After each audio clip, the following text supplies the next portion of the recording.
Yan,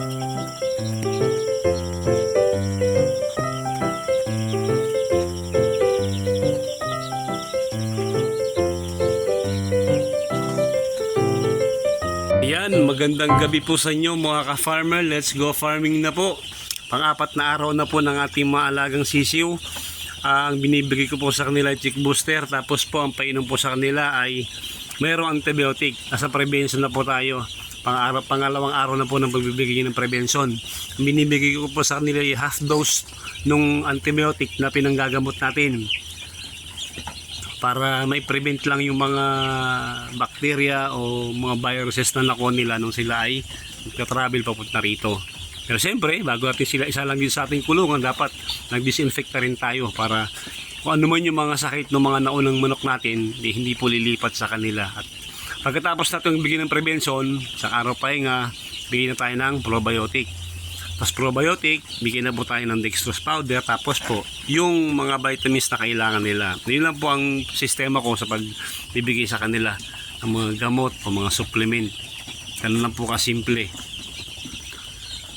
Ayan. Tapos po, bago tayo tumungtong sa sa 15 days nila, dapat nabigay natin lahat ng vitamins na kailangan nila. Tapos pagdating ng grower stage, sundot na lang po tayo.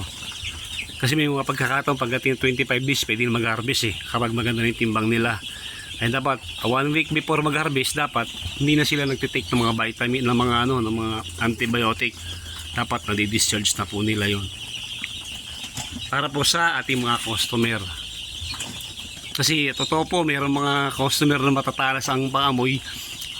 Kagaya po nung pagka nagkatay kayo, amoy nila yung antibiotic sa laman. Pag kinatay nila sa naaamoy nila may ganun po talaga mga customer. Napaka sensitive sa ganyan, kaya para na rin sa kabubuti, hindi dapat 7 days bago tayo mag-harvest, dapat tapos na tayo sa antibiotic.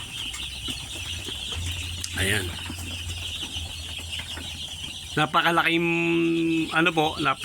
bagay na meron tayong heater na ganito, kasi ganitong panahon po ang temperature halos nagalaro sa 27 to 28 degrees lang.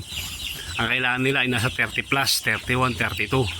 Kaya nagalagay tayo ng ganitong heater para wag silang lamigin, kasi pag nilamig po sila, alam nyo na ang kasunod nun, it's either maraming mortality, magiging sakitin sila, at di sila lalaki ng mabilis. Napaka-crucial po ng brooding stage, kaya kailangan dapat yung kanilang pagbubrooding sa kanila ay maayos. Dapat consistent yung init na ibinibigay natin sa kanila. Ayan, maraming salamat po mga ka-farmer. Yun po muna. At salamat po sa mga nagbagong subscriber. May mga nagko-comment po na kung paano po tayo mag-dress. Meron po akong placker, kaya lang hindi po ako sure kung papayag ang YouTube na i-upload yung kasi alaga kita yung sura ng manok mo, paikot-ikot, walang balahibo. Pero pwede ko naman pong i-message sa inyo, i-send us video para magamit ninyo kapag kayo magkakatay na. Kapag kasi marami po mga kayong manok kagaya nito, pag mag-order sa inyo ng mga 50 peraso, 100 peraso, gusto nila dress, malaking bagay na may dresser kayo. Malaking tulong po yun para rin pati sa mas mabilis na trabaho, mas makakatipid din po kayo.